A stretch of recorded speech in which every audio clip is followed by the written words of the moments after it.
Mais dans des États où il n'y a pas de nation, où il y a des divisions ethniques, c'est encore un autre problème. De la déclaration du patrimoine, un événement très médiatisé qui a alimenté les discussions dans les rues de Brazzaville. Les membres du gouvernement étaient devant la Cour suprême pour déclarer leur patrimoine sous serment. Alors voilà, vous étiez, je l'ai rappelé au début de l'émission, plusieurs fois ministre. Hein. Vous-même, vous n'avez pas déclaré vos... je n'ai pas de fonction. Mais je peux déclarer mes biens ici sans problème. Hein. J'ai une seule maison à Brazzaville. J'ai une maison à Gamboma qui n'est pas encore finie. J'ai pas de maison à l'étranger. Voilà. Donc je peux les déclarer sans problème. Mais j'ai un compte à la Société Générale. On a déjà vérifié. On peut le vérifier. Voilà. Alors c'est quand même la mise en place, la mise en application de la loi, parce que la loi existait bel et bien. C'est-à-dire que les fonctionnaires publics déclarent leur patrimoine. Aujourd'hui, la loi a été respectée. Oui, 3 mois après. Oui, il faut féliciter le gouvernement, et moi je considère que c'est un pas dans la bonne direction.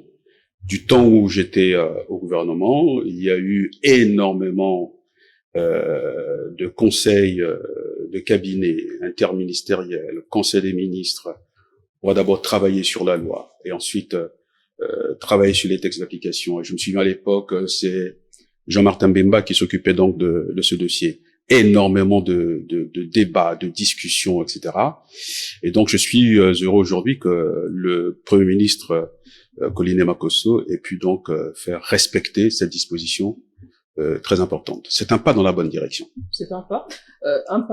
On espère qu'il va s'élargir à d'autres fonctionnaires, parce que la loi, cette loi dit que doit déclarer son patrimoine, tous les citoyens élus et nommés à des fonctions publiques. C'est normal. Oui, mais en réalité, cette loi découle de la Constitution, d'ailleurs des constitutions que nous avons eues à partir de celle de 2002. Elle était inscrite, il y avait cette disposition dans la Constitution de 2002 qui faisait obligation aux citoyens élus ou nommés à des positions de domination de déclarer leur patrimoine. Pendant 14 ans, cette disposition n'a jamais été appliquée au motif qu'il n'y avait pas eu de loi d'application. Voilà. Nous avons eu le mandat de quinquennat qui est parti de 2016 à 2021. Là encore, on est resté muet. C'est bien que lorsqu'on a nommé ce gouvernement, nous avons commencé à tirer à boulet rouge pour dire déclarer les biens. Mais qu'est-ce que je constate? Contrairement à monsieur le ministre qui a salué, moi je ne salue pas. Parce que je constate quand même que... Non, allons doucement. Je constate quand même qu'il y a une ruse qui ne dit pas son nom. En réalité, une loi d'application doit se conformer à l'esprit et à la lettre de la Constitution. Que dit la Constitution? La déclaration de biens doit se faire avant la prise de service et après la cessation. Alors, la loi de 2019 va donc autoriser que les déclarations se fassent, comme on l'a vu, 3 mois après. Sur ce point, il y a vice par rapport à la Constitution. Parce que la loi doit être conforme à la Constitution. C'est l'esprit d'abord de constitutionnalité de loi. C'est la première règle de droit. Deuxièmement, la loi qui fait donc obligation, qui découle donc de cette disposition constitutionnelle, c'est un projet de loi qui est parti de l'initiative gouvernementale et le Parlement a adopté. Mais dans pourquoi vous jugez l'application de le diable se trouve dans le détail. Non, je n'ai pas dit légitime. Je n'ai pas dit légitime. J'ai parlé de la ruse. Parce qu'en réalité, tout le temps que ça a pris, les acteurs ne voulaient pas appliquer cette disposition constitutionnelle. Et si on l'a fait aujourd'hui, c'est sous la pression du Fonds monétaire international. Mais la loi a quand même été respectée. Oui, la loi a été respectée, mais si nous rentrons comme ça, la loi a été respectée. Mais, de mon point de vue, il y a vice d'abord. On n'a pas respecté les délais constitutionnels. La Constitution dit que c'est avant la prise de fonction. Imaginez-vous quelqu'un qui a déjà pris fonction. Il s'est installé pendant 3 mois. Donc, il a le temps de dissimuler tout ce qu'il peut dissimuler. Ça, c'est le 1. Et deuxièmement... Ce sont juste vos suppositions. Non, mais il faut respecter les lois dans ce pays. La Constitution dit quoi? Que dit la Constitution? Victor Fouti-Molaka, ce serait quand même à l'actif du Premier ministre. Il arrive Premier ministre et on applique la loi sur la déclaration du patrimoine. Bon, mais écoutez, Madame Sarah, du point de vue symbolique, il faut saluer parce que l'objectif de la déclaration des patrimoines, c'est une façon de moraliser la vie politique. C'est une façon de lutter contre la corruption. Parce que lorsque vous êtes dirigeant politique, vous avez l'obligation de servir votre nation et de façon honnête d'ailleurs. Mais lorsque vous réalisez l'histoire récente de notre pays, notamment l'adoption de la Constitution du 20 janvier 2002, qui déclarait déjà dans son article 48 que tout citoyen élu ou nommé à une haute fonction publique est tenu de déclarer son patrimoine lors de sa prise de fonction et à la cessation de celle-ci, conformément à la loi. L'inobservation de cette obligation entraîne la déchéance des fonctions dans les conditions fixées par la loi. Vous avez vu qu'on a eu 2 septennats, de 2002 jusqu'à pratiquement 2015. Ce gouvernement n'a jamais respecté la Constitution. Deuxièmement, on a changé la Constitution du 20 janvier 2002 de façon illégale et de façon inconstitutionnelle que nous avons observé tous dans ce pays. Non, je suis en train d'analyser le sujet, Madame Sarah. Je suis en train d'analyser. On a adopté la Constitution du 25 octobre 2015. Lorsque vous lisez la Constitution du 25 octobre 2015, dans son article 55, ça dit la même chose que la Constitution du 20 janvier 2002. Malheureusement, la loi numéro 4 a été adoptée en 2019. Donc, le premier quinquennat est passé outre. Les gouvernements n'ont jamais déclaré leurs biens. Après le deuxième mandat, nous sommes aujourd'hui en 2021, on fait la déclaration des biens. Parce que le problème dans ce pays, c'est l'enrichissement illicite. C'est la corruption qui caractérise aujourd'hui la gouvernance actuelle. Voir l'illégalité dans cette déclaration au cas où il y aurait l'illégalité. Bon, je pense qu'au-delà de ces analyses, ces points de vue techniques, du point de vue politique même, il faut élargir un peu le compas de notre réflexion en nous replongeant dans la société congolaise, parce que les ministres, les députés, etc., sortent de la société congolaise. Et depuis toujours, quel a été le rapport des citoyens congolais avec leurs responsabilités, que ça soit dans les entreprises publiques, que ça soit directeur, DAF, jusqu'au plus haut niveau de l'État. Je me souviens quand même, à une époque, dans ce pays, parce que la corruption est un phénomène mondial. Il est même culturel. La Chine que nous admirons, eh bien, a connu la guerre de l'opium. Et la Chine fut un empire, mais où régnait la corruption. Et les Chinois ont pris les responsabilités de le faire. Donc, c'est pas une particularité congolaise. Mais je reviens au Congo. À une époque, dans ce pays, je me souviens de Monsieur Florent Tchiba, que je salue ici, avait sorti l'expression « le cabri broute l'herbe là où il est attaché ». Donc, ça veut dire que ceux qui étaient en responsabilité étaient déjà en train de se nourrir sur la bête qu'était l'État. Il y a même eu des chansons, vous étiez peut-être encore nés à l'époque. Alors, dans une vie antérieure, je me retrouve à un endroit où j'ai une analyse, j'allais dire, transversale de ce qui a occasionné le chaos lors du premier plan quinquennal, après le plan quinquennal, et lorsqu'on attaque le premier programme d'ajustement structurel, et ensuite le deuxième plan sous le président Lissouba. Que constate-je? Je constate que tous ceux qui étaient en responsabilité à l'ONPT, à Hydro-Congo, à la SN2, à la SNDE, à la BCC, etc., mais ils pillaient les entreprises d'État. Des entreprises d'État qui ont été créées justement dans une espèce de sursaut nationaliste par la génération de Marien Ngouabi, qui a créé par une volonté politique. Je finis. Pour relancer, vous gardez la parole. Oui. Est-ce que la déclaration du patrimoine aujourd'hui par le monde du gouvernement va lutter justement contre l'enrichissement illicite? Cette déclaration va, il a parlé de la moralisation de la vie politique nationale, mais je dis même que c'est une moralisation de la société congolaise. Combien de personnes se moquent souvent de ceux qui ont été directeurs généraux, quelque part, ministres, etc., et qui après se retrouvent dans des petites voitures comme moi. Mais on se moque de vous. C'est la société congolaise. Ah, mais comment? Tu as été ministre, tu es toujours dans Corolla, t'as pas de 4x4. Mais c'est la société congolaise. Combien de vos consoeurs ont pu dire... Cela signifie que... Mais c'est la société. C'est la société. C'est la société. Il y a une pression sociale. Combien mais vous, en tant que gestionnaire public, justement... Mais je suis pour ça. Je suis pour cela. Je suis pour cela. Mais si j'étais en fonction, j'aurais fait ma déclaration. Mais j'ai pas besoin d'aller à la Cour suprême. Si, techniquement, j'aurais été... Mais je peux dire ici, sur la télévision... Ah, vous n'avez pas besoin de ça. Ah ben oui, mais non, mais je vous dis que moi, j'ai une seule maison à Brazzaville. Mais on se moque de moi. Voilà, j'ai une maison de moi que j'ai pas finie depuis 20 ans. Mais on se moque de vous. Comment il a pas fini la maison? Mais peut-être lorsque vous étiez ministre, non, il y a une pression entre guillemets, non, votre argent dans autre pas du tout. C'est une question d'éthique. La construction des maisons. Je finis une chose. Question d'éthique. J'ai dit j'ai un compte à la BCC. On peut le vérifier. À la Société Générale. C'est une question d'éthique. Quand j'arrive au gouvernement, moi je sors du secteur privé. Je ne suis pas fonctionnaire.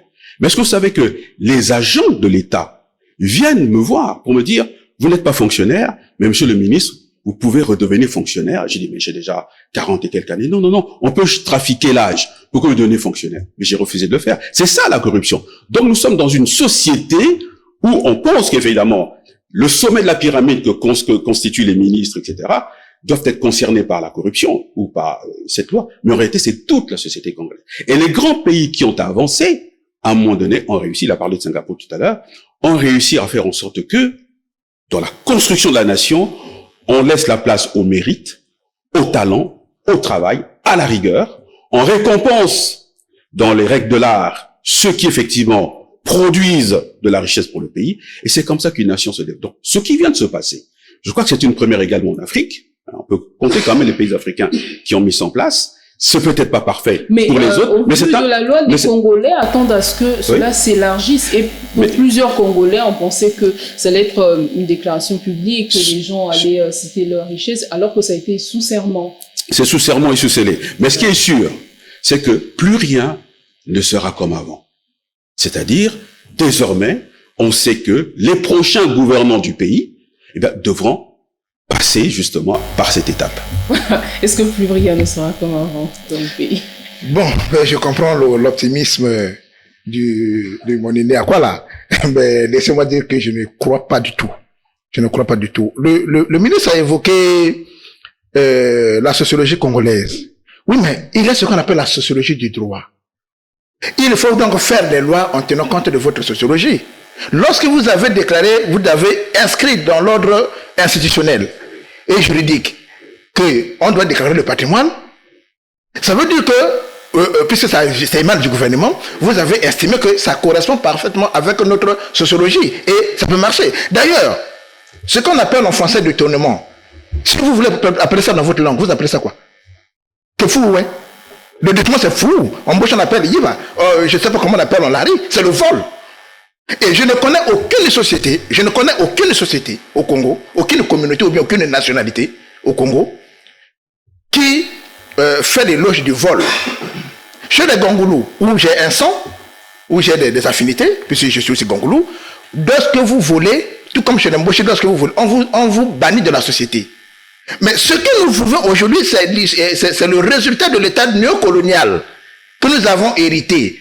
Et les héritiers de l'état néocolonial se sont comportés comme les Blancs. On connaît ce que les Alakandés ont fait dans ce pays. Les Youlous, l'état, d'abord l'État. Pour Dieu connaît, c'était l'état butin, où on se partageait les richesses du pays. Après revient l'état révolutionnaire, qui est institué justement par les acteurs que M. Akwala a cités. Mais l'état révolutionnaire, même s'il y avait un voile pudique, mais dans le fond, c'était la prédation, la preuve. Les industries, moi mon père a travaillé à la ferme de l'État de Mbé. Aujourd'hui, cette ferme n'existe pas. Avant la conférence, elle avait fermé. Pourquoi elle a fermé? C'est la mauvaise gestion et c'est la même élite. Donc le problème n'est pas lié à la démocratie, non. C'est-à-dire c'est dans les habitus. Dans les habitus collectifs. On constate l'État, on n'a pas la notion de l'État. Parce que je dis comprenez que c'est l'État. La loi, justement, va jouer sur la loi ne servira à rien comme on a fait, ça ne servira à rien. Allons doucement. Regardez bien le modèle opératoire. Comment on déclare comment on appelle ça, le patrimoine? C'est sous serment et sous scellé. Donc, on ne sait pas si on a déclaré réellement. C'est le secret du juge lui-même. Et le juge lui-même qui était censé se déclarer ses biens, il n'a pas déclaré, mais il reçoit le serment des autres. Et moi, je ne pense pas. En tout cas, je n'imagine pas ce scénario où le président quitte celui pour aller déclarer ses biens devant le juge. Je ne pense pas. Sinon, il l'aurait fait. On devait commencer par là. Et puis, s'ensuit les parlementaires. À l'heure actuelle, comment on peut vérifier? Le gouvernement l'a fait pour faire plaisir. Mais bien sûr, tel que c'est fait, ça va changer quoi? Est-ce que si ceux qui sont au pouvoir là aujourd'hui, ils ne peuvent pas détourner? Ils détournent, vous allez vérifier comment? C'est pas rendu public, c'est sous scellé, sous serment. Mais c'est au juge. S'il va faire, mais le juge fait partie. Je vous ai parlé, regarde, je vous ai parlé de l'État. Je vous ai parlé de l'État butin. Je vous ai parlé de l'État révolutionnaire.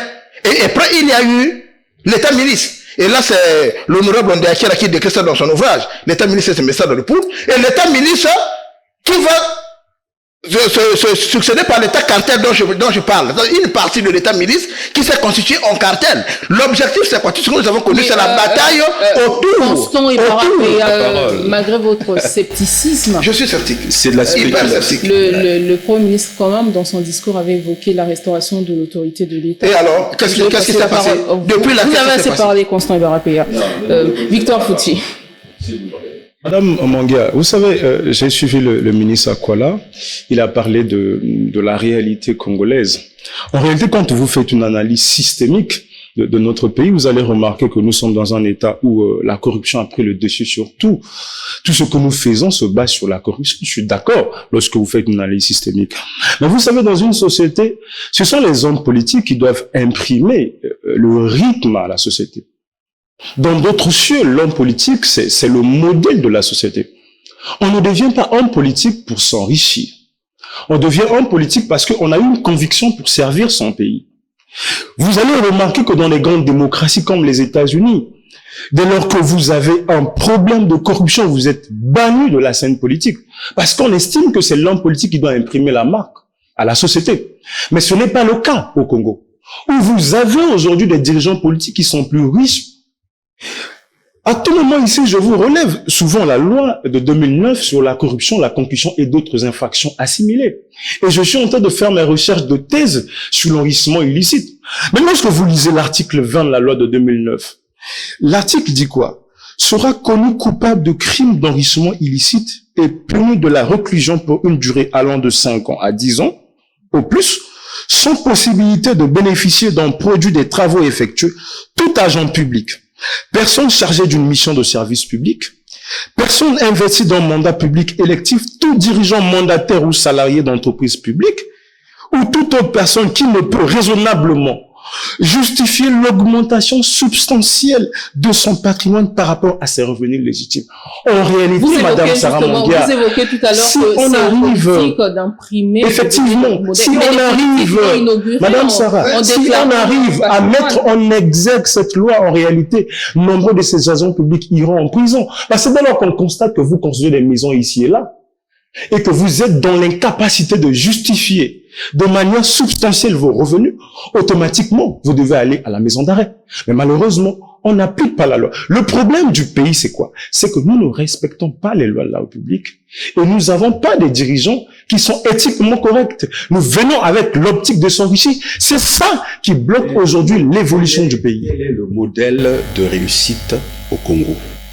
Moi, quand je suis étudiant, je dis à ma mère, je vais être chef d'entreprise. Pour ma mère, c'était terrible. Le poste budgétaire, t'en auras pas. T'es pas fonctionnaire, mais comment vas-tu faire? C'est une question d'abord de culture personnelle.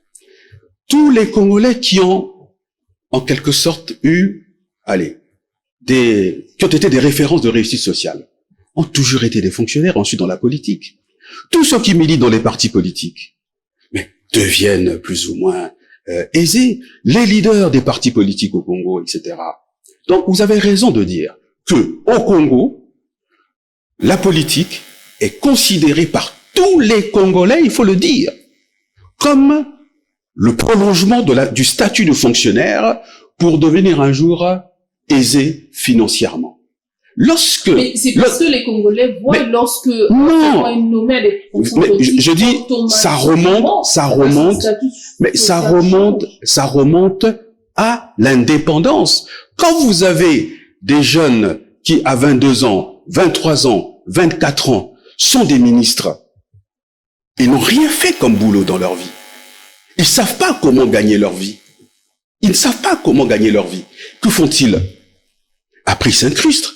Lorsque vous avez des promotions politiques qui sont faites parce que telle personne a été dans un tel parti politique, quel modèle voulez-vous avoir dans la société?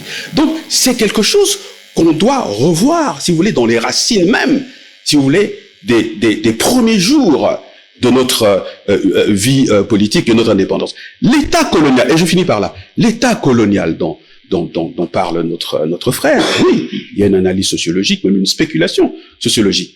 L'État colonial avait des concessionnaires, pillait nos pays, mais en même temps construisait des routes, fait des hôpitaux, des vaccinations, etc. Et ceux qui sont arrivés à la tête de nos pays au lendemain de l'indépendance, oui, ce que vous appelez l'État néocolonial, mais je me souviens quand même de mon père qui a été député à l'Assemblée territoriale, conseiller d'Opango, sous-préfet à Mindouli, à Mvouti, à Kinkala, à Abala, qui a été représentant du Congo en Israël. J'ai jamais vu mon père piller les affaires de l'État. Nous quittons Jérusalem, le Congo envoie quelqu'un vendre tous les biens de l'ambassade. Mon père n'a rien pris, sauf ma mère qui a pris juste l'horloge pour dire je prends ça comme souvenir. Donc il y avait quand même une question d'éthique. Donc ce qui s'est retrouvé après, c'est lorsqu'on lance les nationalisations. Non, même avant là, monsieur le ministre. Bon, d'accord, mais ça prend de l'ampleur. Quand vous pensez que lorsqu'on nationalise, par exemple la compagnie de sucrerie Ankaï, bon, je peux vous raconter une anecdote. Le président, pour prévenir ce que vous êtes en train d'évoquer, il faudrait quoi? Mais c'est le défi. C'est le défi. Avant que quelqu'un soit nommé. Non, c'est le défi. C'est le défi des nouvelles générations. D'abord, parce qu'au Congo, la politique, c'est presque un métier. Mais voilà pourquoi moi j'arrive à m'en sortir, parce que j'en fais pas un drame de ne plus être au gouvernement, parce que j'ai un métier à l'origine. Ah, mais vous avez été quand même ministre pendant plusieurs années. Oui, pendant 15 ans, oui. Et c'est vrai. Vous a mis à l'abri. Voyez l'a priori. Bon, mais on peut pas croire. Sarah, vous savez, vous partez souvent là-bas les dimanches. L'endroit vous connaissez. Moi, je n'y vais rarement. Dans les églises. Là-bas, on a dit ceci, dans la Bible que vous utilisez là-bas, un homme politique qui, après avoir régné sur son peuple, après avoir acquis les richesses du patrimoine, il dit, seule la justice élève une nation. Seule la justice élève une nation. Pour qu'il y ait un véritable assainissement des mœurs politiques dans ce pays, il faudrait que nous ayons une justice forte. Or, en l'état actuel des choses, d'ailleurs le président de la République, je crois que c'est le discours de 2018, il avait qualifié, j'ai le discours à la maison, il avait qualifié le session judiciaire de corrompu. Alors, dès lors que vous avez une institution judiciaire qui est corrompue, tout tombe. Aucune société ne peut se maintenir. Le ministre a évoqué tout à l'heure la promotion qui se fait sur un certain nombre de considérations. Mais malheureusement, parce qu'on n'a pas la notion de l'État, on ne considère pas l'État comme un bien public. J'ai été reçu un jour par un ministre qui m'a mené chez lui.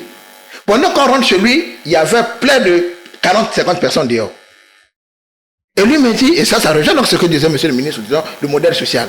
Il me dit, mais monsieur Bara, regardez un peu tous ces gens-là. Même si j'ai tout l'argent du Congo, comment est-ce que je peux satisfaire aux besoins de tous ces monde qui sont arrivés là? Si vous me donnez 10 000 à chacun, et ils viennent comme ça chaque jour.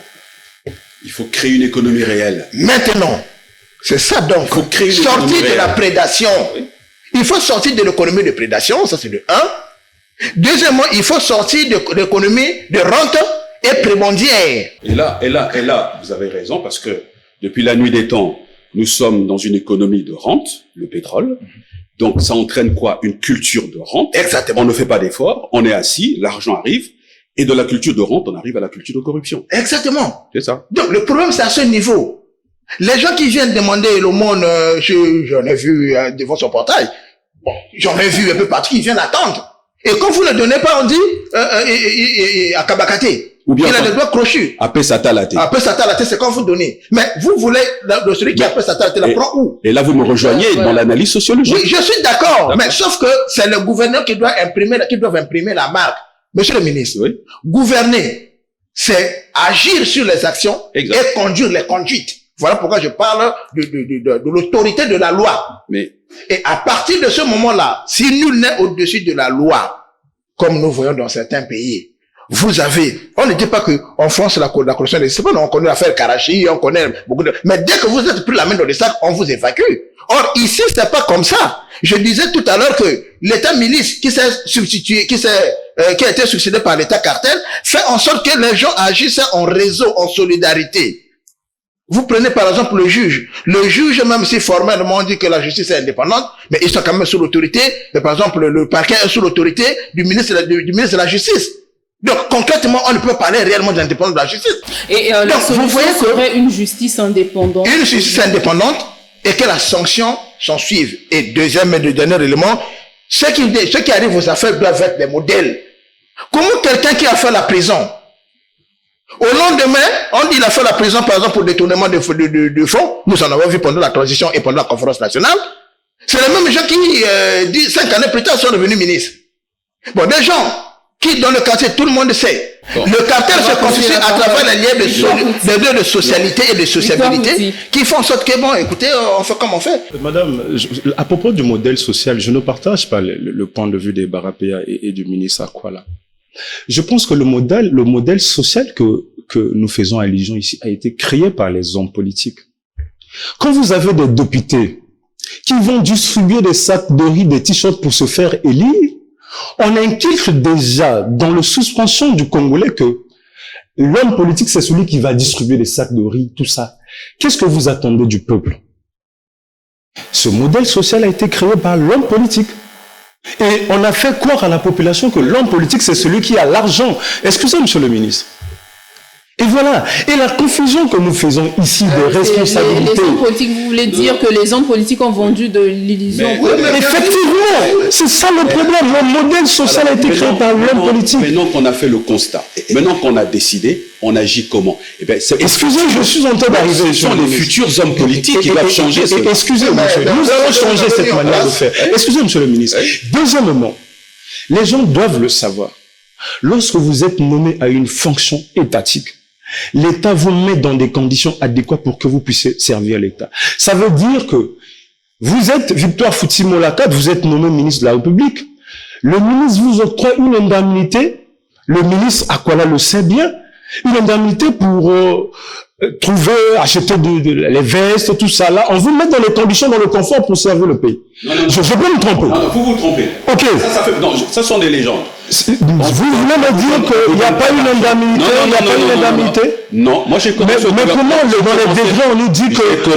J'ai lu souvent les décrets de nomination. Oui, mais moi j'ai jamais bénéficié d'une indemnité de logement. Donc c'est un mensonge étatique. Je suis resté 7 ans dans une maison de 2 chambres salon au plateau de 15 ans. Donc c'est un mensonge étatique. C'est pas un mensonge. C'est quelque chose qui est écrit mais qui ne se fait pas. Mais donc c'est un mensonge.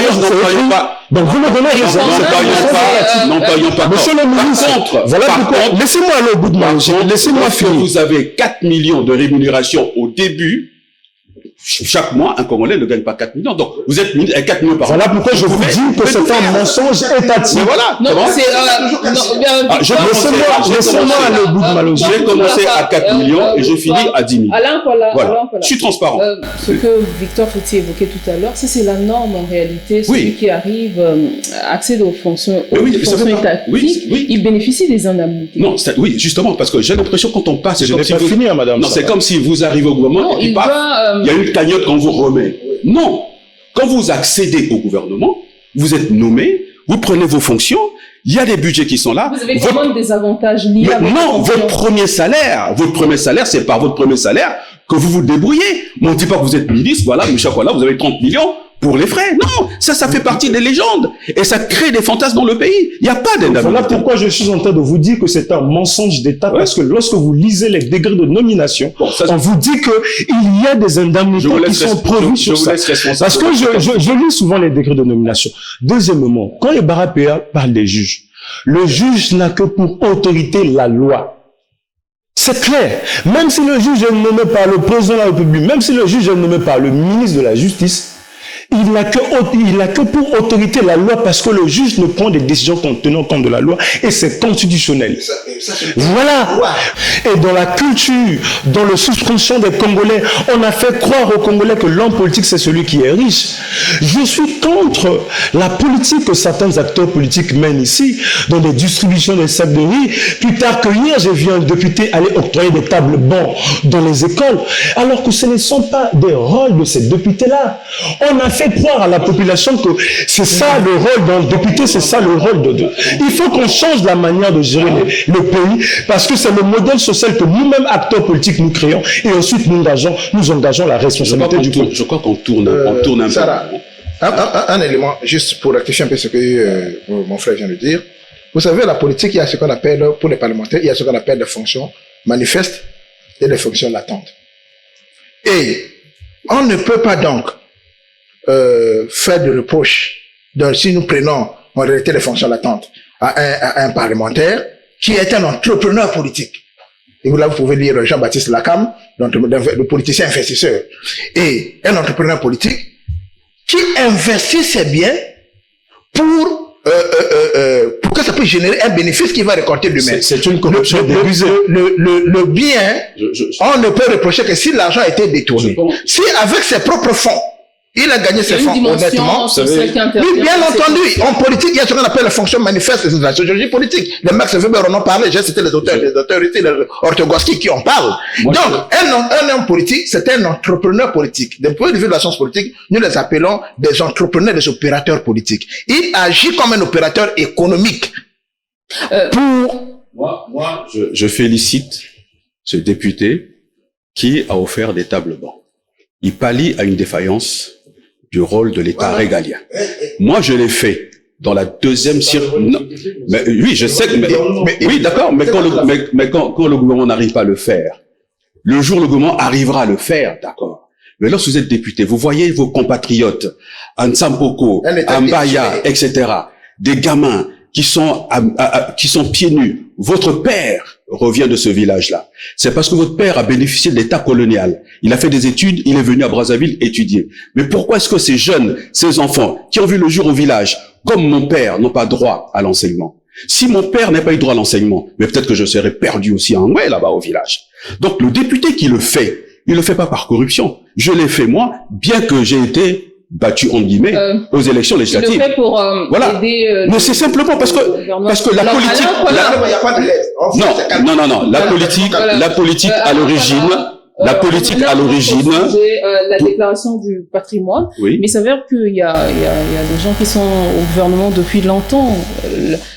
Les fonctions qu'il a occupées, ce n'est que ministre et tout ce qu'il a, il a acquis en servant le gouvernement. Alors que fera la loi dans ce cas? Ah ben moi je n'en sais rien. La loi s'appliquera. Donc vous poserez la question à ceux qui ont la responsabilité de l'appliquer. Il faut que la loi s'applique. C'est tout. Quand c'est Varapia. Bon, laisse-moi sourire. Je le dis sous le contrôle de monsieur le ministre ici. Il y a eu des maisons qui appartenaient au gouvernement, qu'on a attribué au ministre. C'est dans la zone vers le cathédrale là. On connaît, il y a certains ministres qui y ont vécu. Et ces maisons sont transformées en hôtels. Il y a certains qui sont devenus des hôtels. Dans ce pays, vous pouvez vérifier. Et puisque nous n'avons pas d'informations réelles, mais selon l'imaginaire collectif... Attends, non. De la spéculation de la rue. Ce qui a su, c'était les maisons de l'État attribuées aux ministres. On sait qu'avant même que d'autres ministres n'y arrivent, il y a beaucoup de ministres qui sont passés là. Et qu'à la fin, cette maison a été, entre guillemets, soit disons, achetée. Sans vous interrompre, vous savez au moins que les biens de l'État sont inaliénables. Exactement. Donc un jour, ça... N'attendons pas un jour. Voilà pourquoi est-ce que ces ministres qui ont déclaré leurs biens, j'espère qu'ils ont aussi déclaré ces maisons. Et s'ils ont déclaré leurs maisons devant un juge qui est indépendant, qu'est-ce que le juge doit faire? Voilà le problème. C'est quand même un pas qui a été marqué. Non, c'est pas un pas. On a fait ce pas parce qu'en cours, ça fait partie. Mais regardez les 43 mesures du FMI. Exact. De ce point de vue-là. Donc, si nous voulons construire notre État, il faut qu'on soit sérieux. Nous sommes tous des humains, on a des failles. Mais on peut faire mieux sans la pression des autres. Est-ce que, Victor Fetimoulaka, est-ce qu'il y a une disposition de la loi qui prévoit pour celui qui a été ministre pendant plusieurs années, qui n'a jamais travaillé, et tout ce qu'il a acquis en servant les... Ah non, être ministre, c'est un travail. Hein. Oui. Il a travaillé pour l'État. Il n'y a pas une disposition légale dans ce sens-là. Mais lorsque vous lisez tout simplement la loi de 2009, je vous ai dit que le procureur de la République a cette possibilité-là lorsqu'il constate que il y a de manière un peu injustifiée une augmentation du patrimoine dans l'agent public de l'État. Le procureur de la République a le droit de procéder, d'ouvrir une enquête pour savoir comment l'agent public a pu acquérir ses biens. Il a cette possibilité parce que la loi de 2009 le permet. Et c'est ce que nous appelons par l'enrichissement illicite. Donc c'est possible. Mais le problème dans tout ça, c'est quoi? Lorsque vous lisez les décrets d'application de la loi de 2019, le président de la République n'est pas obligé d'aller individuellement pour faire la déclaration de ses biens. Il peut mandater quelqu'un pour aller faire la déclaration de ses biens. Donc moi, j'avais souhaité que le président de la République puisse commencer parce que c'est lui qui est le premier citoyen de la République. Et c'est vrai que vous voyez que les membres du gouvernement, mais cette loi touche tous les hauts fonctionnaires. Mais effectivement, en dehors du fait qu'il y a deux catégories des acteurs. Il y a des acteurs qui sont élus, il y a des acteurs qui sont nommés. Et parmi ces acteurs, vous avez les sous-préfets, vous avez les préfets, y compris les administrateurs maires. Mais je pense que c'est un processus que lorsque vous lisez la loi de 2019, on ne donne au gouvernement que 3 mois pour faire la déclaration de ses biens. Le gouvernement a été mis en place, je crois, le 19 mai 2021. Et ça fait pratiquement 5 mois. Ça fait pratiquement 5 mois, ils n'ont pas fait la déclaration des biens. Donc il y a eu une violation de la loi. Il y a eu combien de gouvernements depuis 61 ans? Et ce gouvernement-ci arrive quand même à poser ce pas. Là, ça devient de la mauvaise foi. Est-ce que, depuis 61 ans, moi j'étais au comité de privatisation, j'ai vu les ministres de tutelle, eau, électricité, finances, transport, etc. Pas obligation de réserve, il y a des choses que je ne dirai pas ici. Mais le virus de la corruption, mais il est aussi vieux que la nation congolaise. Enfin, la nation politique congolaise. Mais lorsqu'en même que ce gouvernement, la majorité actuelle, décide de mettre cela dans la Constitution, oui, on se fait violence. Je ne le cache pas. On se fait violence parce qu'il y a une espèce de voyeurisme, ce qui n'est pas courant dans notre société. Que, même à titre individuel, on ne cherche pas trop à montrer ce que l'on a. Mais on le fait. Maintenant, quand vous dites que on le fait à cause du Fonds monétaire, je ne refuse pas. Le Fonds monétaire, je finis par là. Non, ce que je veux dire, c'est que la coopération avec le Fonds monétaire va nous emmener à améliorer notre culture de la gouvernance économique et financière. Dont les termes ne datent pas d'aujourd'hui. Pardon? Je vous posais la dernière question d'ailleurs, avant de terminer ce plateau. Seul l'état de droit va arrêter ce virus de la corruption. Mais un état de droit est une construction, génération après génération. Vous savez, 60 ans dans la vie d'un homme, c'est énorme. Mais 60 ans dans la vie d'une nation, c'est pas grand-chose. Avec des soubresauts, des destructions, des guerres à répétition. Donc, il y a quand même un contexte dont il faut avoir à l'esprit. Cette décision qui a été prise, la démarche faite par le gouvernement, pour moi, est un pas dans la bonne direction. Maintenant, nous avons ici des futurs hommes politiques. Mais demain, ils feront mieux. Ah bah, il faut d'abord le faire. Ce qui s'est passé, ça n'arrange rien dans le fond. Les biens qui sont déclarés, c'est sous-scellé, on ne sait pas qui a déclaré quoi. Non, mais ça doit être rendu public. Pourquoi ne pas rendre ça public? Puisque c'est ceux qui sont acquis honnêtement. Mais la loi ne l'a pas prévu. Excusez-moi, je suis politologue de formation, moi je ne vois pas la surface. Je suis désolé, j'ai été déformé par ma formation. Donc, la loi qui a été... S'il vous plaît, monsieur le ministre, la loi dont il s'agit est l'émanation du gouvernement. C'est un projet de loi. Je ne dis pas que ce procédé est illégal. Je ne dis pas que ce procédé... Je dis ceci. Il aurait fallu que ça parte d'où? Mais ça peut Est-ce que c'est une mauvaise chose? Je n'ai pas dit que c'est illégal, monsieur le ministre. Il faut que se comprenne. Mais puisque ça part de là, excusez-moi, le soutien permanent, il ne faut pas dire léger. Le soutien permanent, monsieur le ministre. Ce qu'il y a là, c'est quoi? Alors, quand ce soutien devient permanent, ça devient de la mauvaise foi.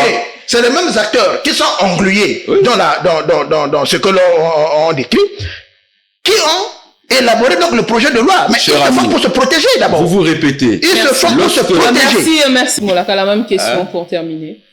Moi, je vous ai dit dès le départ, dès la prise de parole, que c'était un acte symbolique. Ça, il faut le féliciter. D'abord, du point de vue de la forme. Mais du point de vue de fond, je vous ai dit que c'est possible que nous arrivions vers un état de droit. C'est possible que nous respectons les lois de la République. Il faut qu'il y ait de la volonté politique, tout simplement. Et je suis de ceux qui pensent que c'est possible pour que demain au Congo, on puisse respecter les lois de la République. C'est possible. Et de changer la représentation sociale que nous avons du politique. Et parce que la loi peut contribuer à la modification d'une culture donnée. C'est ça même le rôle du droit. Parce qu'on estime que si nous sommes dans un État corrompu et que c'est pas possible de modifier les schèmes de la corruption qui a pris un peu de l'ampleur de la société congolaise, c'est possible, mais il faut que nous mettons la loi en avant. Et demain, nous serons en État fort. Mais je peux quand même dire une chose. Non, on est à la fin un de l'émission. Merci, Constant Barapéa. Merci, merci Alain Koalati, ancien ministre. Merci à vous également. Vous savez comment l'information reste en continu sur Vox TV. À très bientôt.